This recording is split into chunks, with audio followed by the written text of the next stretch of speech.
Peuple congolais, bonjour. Na commis se présenter, Boyebinga bien, naza docteur Billy Mlongetche Jackson. Le long est allé le 1er septembre 2023. Tous allés couper sa message, na ko répondre na situation et aussi ko passer na Goma. Le 31 août 2023. Plus de 200 personnes, selon l'information Oyo Tozali Nango. Ce n'est pas information avec l'image à l'appui. Bato Oyo Bazali massacré na force spéciale présidentielle, il y a M. Félix Tshisekedi Tshilombo. Nakati ya force spéciale, il y a Félix Tshilombo. Tozali na batukuna. Yango bomoni to pesi message avec retard, il fallait to tuna na kati. Bayi bisabiso polele. Nini elekaki. Yango message nazali ko pesa na lingala. Peuple congolais. Bolandanga malamu nazali ko sakola na ebisabino polele. Et si Kabatomabe ezali, bazali ya malamu pe ezalaka. Avant tout, nazali ko pesa félicitations longo mingi na peuple ya Goma. Ya son nom, ndengeli me national et lobi peuple ardent. Batu ya Goma chaque fois. Banda situation ya Buumbu et banda na mboka na biso République démocratique du Congo. Batu ya Goma bo manifestaka toujours kolakisa ndenge bozali banani. Bozali les vrais combattants. To féliciter bino. Na pesili message na lingala. Parce que ba FARDC ba mususu ba soda ba lobaka na lingala. Ko ata ba yebi Swahili mais toloba na lingala balanda biso malamu. Tolobi batu ya Goma, félicitations bana Goma. Na oyo musala booti kosala le monde entier. Et moni makambo oti koleka le monde entier. Ezali sima na bino. Parce que ngai molobeli na bino Dr Billy na yambi ba appel partout. Bazali kotuna ngai vérification. Nini eleki na mboka na bino. Est-ce que tu peux nous confirmer na pesi en détail? Yango na lingi na yebisa bino. Longo yana oyo mosala bosali ya kobima libanda kobengana bato ya Nations Unies après 20 ans sans résultat. Bato ya Nations Unies bazali derrière ya désordre oyo ezali koleka na Congo. Avant de continuer nazali kopesa mes condoléances. Mes condoléances na peuple congolais tout entier. Spécialement Bato ya Goma. Na chaque famille ya Goma. Bazali na kimiate. Chaque famille ya Goma. Ezali kolela. Massacre esalemaki na Goma. Ezali lokola massacre Mobutu tango akendaki kosala na église catholique. Bazali koboma, bazali kotia bato na ba mituka na bango oyo bazali kobenga Badiru. Bibembe et Matinda Bamituka ya diru plus de 200. Ba blessé kolobate. Bao bazali kobela na ndako kobanga kokende na hôpital ba koboma bango bazali ebele. Bana mike basi. Tolandeli makambo yango na force spéciale présidentielle. Bato na biso bazali kuna na kati yebisa biso. Pona nini bozali koboma bandeko na bino. Balobi mokonzi ezali biso te. Bapesaki ordre banda likolo to tire. Tomekaki koboya ba komanda o bazali wana balobi ezali ordre ya mokonzi. Na lobi mokonzi nani? Balobi chef de l'état lui-même. Apesaki ordre batire. C'est pour vous dire ndenge na ebisaka bino mikolo nyos. Tozali na mokonzi te. Félix azali papillon. Félix azali émissaire oyo azali travailler pour les Rwandais. Nalingi na bisabino. Est-ce que bossi bomona pe ya Kagame manifestation et salemaka? Soki Rwandais ameki kosala manifestation na Rwanda bako tire abomi. Kutu moto akobanda na ide ya kokende kozua autorisation. Butu wana bako kata mutu na ye. Nde situation eyo yezai koleka na Rwanda. Yango moto azwaki formation wana aya koboma population. Kagame a formé mutu na ye Félix. Ce que j'ai fait au Rwanda, c'est ce que tu vas faire au Congo pour les donner la discipline. Monsieur Félix, peuple congolais, tozali ba peuple rwandais te. Bato ya kobanga ba hypocrite. D'ailleurs, peuple rwandais zali na besoin de délivrance. Même message du docteur Ebilie kende na Rwanda. Ce sont des hypocrites. Ceux qui ozali na bobangi mingi au combien hypocrite, au combien esclaves. C'est ça ce que je lance ce message. Suivez-moi très bien. Bana Yagoma. A lutte continue. Toko telema tino liwa na biso nyonso tukufa. Soki Félix akoboma biso nyonso aboma. Nazali kopesa peuple congolais na exemple. Oyo elekaki na Afrique du Sud. Le long Afrique du Sud ba noir nde bazali na pouvoir. Boyebi ndenge ba mindele babanda ko sala. Tango bato bazo sala manifestation. Mindele bazali ko tirer. Bato mwindo bazali ko kende. Le monde a suivi. Mes conclusions. États-Unis na Union européenne elobaki trop c'est trop.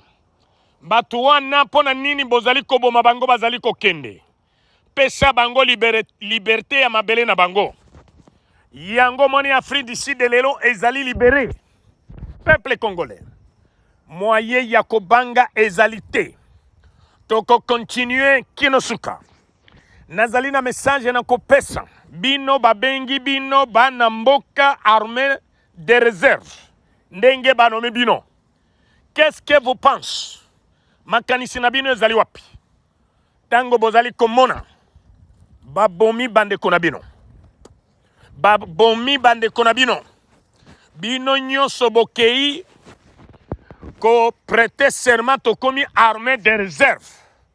Bozwaki manduki pona ko protéger bande konabino parce que Kinshasa ezali gouvernement irresponsable. Bino nyonso bokoti koti na ba boîte. Quelle réponse tu vas répondre à ça? Babomi ba mama na bino. Bamomi ba leki na bino. Na bino nde bato totiela ki motema. Bokomi armée de réserve, bozali kozela ba fonction. Bozali kozela bozala nommé. Non, tu n'as pas besoin de nommer avec quelqu'un. Bino moko bozali mibali, bokoki komi s'organiser tozwa pouvoir, et bino moko boko diriger mboka wana. Monto akosa bino te. Nalingi ko invite bino bolongwa na makambo wana ya politique ya ba Rwandais armée de réserve pour na ko neutraliser bino. D'ailleurs mingi na bino bakomi ko kanga bango. Au moment où je parle, armée de réserve parmi vous, mingi bakomi na bolok. Bazali ko boma moko moko. Nalingi ko lancer message na bilenge na biso les vrais combattants. Et si kaba oyo bazalaka égaré, les vrais bazalaka. Sortez au milieu d'eux. Bobi makati kati ya batuwana. Bazali na projet ya koboma bino. Docteur Billy nazali ko négocier te, nazali ko pesa ordre. Bobi makati kati ya batuwana.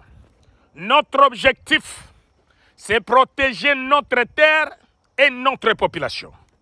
To sengeli to protéger ba mama na biso. To sengeli to protéger mabele. Tala oyo oti kolekana Gabon lobi lobi. D'ailleurs tozali ko pesa félicitations. Tala ba soda oyo bazali ba responsable. Tala ba soda oyo balingi batona bango. Quel que soit Omar Bongo, plus de 15 à 12 ans avant d'être au pouvoir. Alingi asala lisusu. Mais soda a telemi alobi non. Trop c'est trop, monsieur le président. tobateli yo plus de 10 ans olingi okontinue lisusu non peuple ezali konyokwama tosengeli tokweyisa yo totia demokrasi moto mosusu azonga yango armée soda oyo azali responsable peuple congolais FARDC responsabilité na bino ezali wapi yo général okolanda message na ngai yo colonel Full capitaine major soldat subalterne responsabilité na bino ezali wapi oyo ezali responsabilité na bino bolamuka parce que mboka na biso ezali na malade na soki mboka ezali na malade bino basolokoto bolati teni militaire nde bato oyo bokoki kotelema pona kosala mosala ya kobikisa mabele na biso bino nde bokoki kobikisa notre terre tala na Burkina Faso un capitaine azali kokamata décision akei kuna na URSS apesi discours tolandi yango mokili mobimba d'ailleurs akomi héros africain tala namona nano héros azali nano mobimba te ti akufa mais oyo azali héros oyo azali ko vivre oyo azali kolia mapa na fufu bandeko na ngai FARDC botala ndengi bino moko mozui ordre ya mabe bobomi bandeko na bino esengo nini ozala force spéciale présidentielle ondimi kotire epai ya bandeko na yo ozwi mandoki wana o protéger bandeko na pe o tirer epai ya bandeko na yo mutu na yo ezali malade yo soda obetaki bandeko na yo malade to lakeli yo bilakeli mabe kufa ata okufa d'ailleurs ane kosila te parce que obomi makila osopi makila ya peuple congolais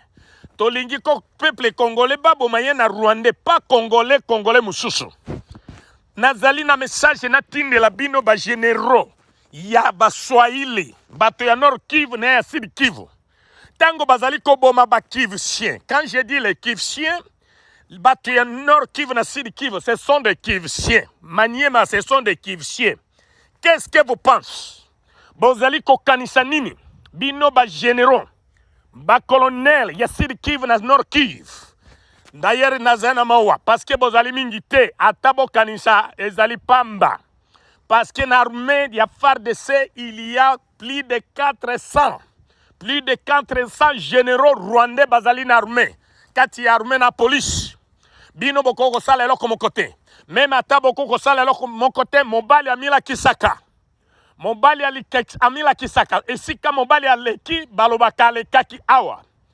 Et si ka elefa eleki na forêt, ata ezali elefa moko, bato batanga kabalobi nzoko alekaki yawa bozali kotala makambo oyo bozali kokanisa yango ndenge nini bozali basoda ya ndenge nini bomona ndenge baboma bandeko na bino ezali mawatro bagénéraux nyonso ya baswahili bagénéraux na bacolonel nyonso ya baswahili baservice nyonso ya anele bozali mosala nini boza kosala babo mabandeko na bino ndenge wana mutu azali kotambola na maboko azali ata na droit te ya liberté d'expression akendaki auprès des Nations Unies atia kaka makelele bobima bazalaki na mandoki te ezali kaka koloba bato ya Nations Unies bango moko ifale batire mais batire te batiki ba congolais baboma na bango bavandi wana non c'est une erreur ezali crime pour l'humanité. Yango to lancer message. Peuple congolais. Partagez message à Dr Billy. Oyo makambo Félix azali kosala. D'ailleurs, ekokende tina la haye. Félix okola la penzate. D'ailleurs, toshi toyebi ozali nani. Toshi toyebi simanayo ozali nani. Je vais vous rappeler. Peuple congolais boyebite. Na entrée ya Afudel, Papa Tshisekedi azalaki wapi? Papa Tshisekedi azalaki epai ya Kagame. Na entrée ya Afudel. C'est pour vous dire, quel que soit Félix azali traître, ayebi papa na yendenge azali kosala. Moto alumaki abomaki Lumumba azalaki nani? Azalaki kaka Papa Tshisekedi, c'est-à-dire trahison ya famille Tshisekedi. E banda lelo te. ezali ko trahir parce que toyebi mama koko na bango azalaki rwandais na période ya côté ya Angola ba rwandais oyo bakendaka na Angola toko révéler na message ezali koya na sima boyeba bakoko ya Félix bazali banani boyeba mama Marthe azali nani na soki na kosi mama Marthe aleka na télévision alakisa koko na ye azali nani alakisa mama na ye azali nani toyebi ezali famille rwandais meme nalimete na ndako ya mama Marthe ba rwandaise bazwali toyebi makambo wana yango tozali kolancer message trahison ya peuple congolais trop c'est trop tokondima babomaka biso na ndenge boye te nalingi kosenga bana ya Equateur mabenga na baluba nyonso bino bakongo na basema Kiswahili na bikolo nyonso za na Congo tosengeli totelemela likambo oyo na massacre esalemaki na Goma soki ezalaki tusi soki babomi tusi di tusi ndenge wana bolingaki bomona bazariasi bazali kosala ba conférence de presse na Kinshasa kosengaka ba journaliste nyonso bayokaka babomi batusi 10 bazali koboma biso mais Azariasi Robero na yo Nyarugabo message nazali kotuna yo kuna lobaka ozali moto ya Kivu basalaki massacre ya koboma ba Congolais. Est-ce que tu ne peux pas faire cette message oyo salaka ba conférence de presse? C'est pour vous dire toyebi ozali nani monsieur Nyarugabo ndala oyo babomi bandeko na biso ya Goma ozo sala conférence te ovandi nye parce que tu es comprise de cette affaire. Non, toyebi ndenge bozali soki na lobi vérité oh docteur Billy il est extrémiste nayebi ba Nyarwanda bolinga kabato ya vérité te soki muto ayebi sibino vérité bono makaye ba extrémiste banani basalaka massacre na Congo banani basalaka massacre ya Makobola nakoki ko cité na Lembi mais docteur asala nano ata mutu moko aboma nano te mais bozo benga ngai azali extrémiste. Moi et vous qui est l'extrémiste? Moi je pense vous avez la réponse. Docteur Biri, je n'ai pas besoin de vous. Mon problème naboyi kosopa makila ya peuple congolais. Félix Nzambe oyo tozali kosalela tobwakeli yo bikela mabe monsieur Félix okokende na lahaye Dr Billy na laki yo okomona na suka d'ailleurs manda na yo kosila te tokomema yo na lahaye okosamba pona makila ya peuple congolais oyo ozali koboma nayebi ke message na ngai ezaki mulai parce que tozali na pasi mingi na peuple congolais nyonso aza na pasi alingi mabele yoka message oyo partager yango nasengi bilenge na biso bomi sinir bozala na bomoko bondima mabele na biso ekende te soki tokufa biso nyonso mais tosauve mboka na biso. J'ai message à vous les Rwandais bokozwa mabele ya Kivu soki bakivise nyonso bakufi aussi longtemps tozali bokozwa yango te ata boboma bakivise nyonso ba oyo bazali na diaspora tokoya sur terrain parce que tozali komi s'organiser pour protéger notre terre. Partagez ce message, que Dieu vous bénisse. Merci.